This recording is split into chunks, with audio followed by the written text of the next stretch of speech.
certo? E eu queria começar por... tentar, oh, Teresa, com a experiência que tem, meu Deus. Queria exatamente começar por lhe perguntar que tipo de plantas é que vingam dentro de casa?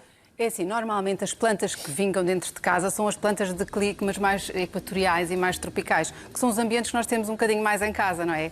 Porque no inverno estão mais aquecidos, no verão também acabam por estar quentes, às vezes não com o ar-condicionado, elas sofrem um bocado, mas são plantas que podemos mostrar aqui, como esta aqui, não é? Como este ficus benjamina.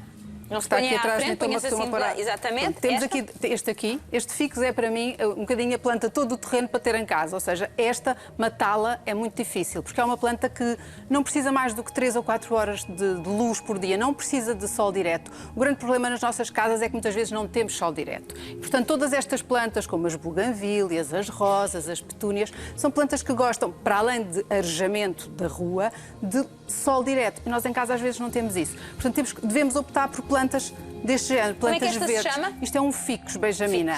Ficus benjamina, e temos aí ao seu lado um ficus, só que este é variegata, ou seja, tem estas folhas mais mescladas. E, portanto, quer isto dizer que isto é uma planta bastante resistente, no sentido em que se adapta com toda a facilidade. Essa que está atrás de si, que é uma espécie de uma palmeira, uma areca, é outra das plantas que eu recomendo para ter dentro de casa, porque são plantas que se dão muito bem. Que cuidados é que devemos ter?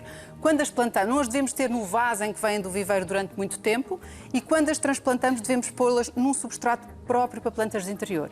É importante nós escolhermos o substrato certo para cada planta, porque muitas vezes estamos a dar à planta aquilo que ela não precisa. Depois devemos drenar a floreira, coisa que nós vamos fazer a seguir para uma floreira de flores de época, mas que é igual a qualquer que seja a floreira. Isso é importante ensinar as pessoas a drenar as plantas, muita gente não sabe fazer. É muito importante que as plantas morrem mais por excesso do que por falta de água, porque nós temos tendência, ela está amarela, regamos, ela está verde, regamos, cai-lhe uma folha, regamos, e muitas vezes ela não tem sede, tem fome. Portanto, ela também precisa de ser fertilizada. Naturalmente, o fertilizante que eu uso mais é o humus de minhoca, que é um fertilizante natural, completamente orgânico, barato, que se compra em sacos e também há em líquido, e que nos dá todos os fertilizantes que a planta necessita. Em vez de estarmos sempre a regá-la, ela deve ser regada não mais do que uma vez por semana. E muitas vezes no inverno, se está dentro de casa, até só precisa de 15 em 15 dias.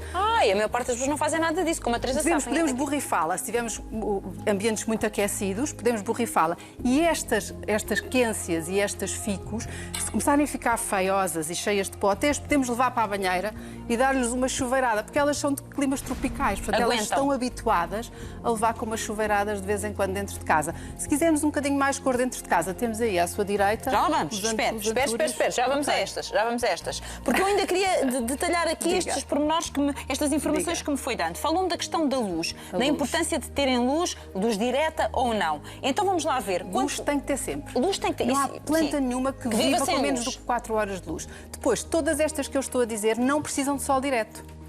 Aliás, até agradecem que não lhes demos sol direto. Porquê? Porque são plantas que muitas vezes estão debaixo de árvores. Os ficus aguentam.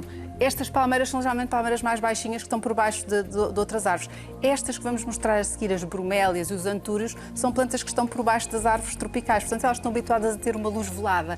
Elas precisam de umidade, precisam de arejamento, precisam de luz e precisam de ser alimentadas. O que é isso do arejamento para as plantas? É não ter uma sala em que nunca abrimos as janelas, por exemplo. É que há pessoas que têm alergia a abrir as janelas. As plantas têm que ter... Nós temos que arejar a casa, porque também todos aqueles produtos de limpeza... Por todas as razões, Teresa, até porque e as razões de plantas saúde. Precisam. E outra coisa que devemos fazer nas plantas de interior é rodá-las, para elas não estarem sempre a levar mais luz do mesmo lado. Porque elas procuram, não é? Elas vão... Já toda a gente reparou que elas começam a ficar, não é? Temos a vantagem ao ter as plantas nos vasos em casa, é que as podemos rodar. Portanto, mudá-las de vaso 3 em 3 anos, pelo menos, em que lhes damos um substrato completamente novo, fertilizá-las, principalmente na altura da primavera e do verão, pelo menos uma vez por mês, e não as regar demais. Percebemos como é que nós vemos se elas precisam de rega.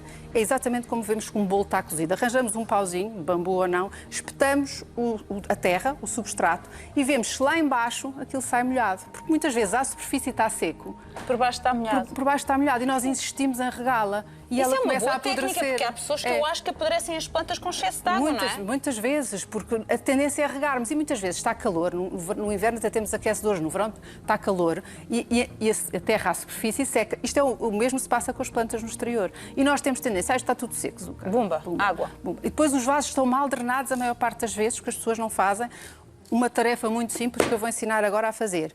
E vão insistentemente regando. E a desgraçada planta depois começam a cair as folhas, começa a ficar amarelada, começa a ficar estiolada, ou seja, assim ficar com uns raminhos muito fininhos, só folhas na ponta. Portanto, todos esses indícios, a pessoa pensa, não, estás com falta de água. Pumba, mais água ainda. E, portanto, a água tem que ser com alguma parcimónia e temos que ter... Nós também depois aprendemos a conhecer as nossas plantas, não é? Claro. E depois devemos pôr as que gostam um bocadinho mais de luz, por exemplo, entre estes dois ficos que mostramos. Entre este que é este variegata e este? este entre gosta este mais de luz, porque tem uma folha mais... Se ele tiver uma zona com mais luz, fica mais branquiçado. Se eu puser numa zona com menos luz, ele começa a ficar mais verde. Ai, que giro. É muito engraçado. Minha mãe E, tem um destes, eu por acaso nunca reparei nesse pormenor. e isto são plantas muito fáceis de ter em casa. Portanto, eu acho que não vale a pena a pessoa inventar muito, porque há plantas, como as outras que vamos mostrar a seguir, que não gostam de estar em casa. Não quer dizer que se eu tiver uma zona em que abro as janelas e tenho um balcão, uma mesa, qualquer coisa em que tenho sol direto, é igual a estar na rua. Aí consigo ter as petúnias, as verbenas, estas que todas vamos mostrar. Mas é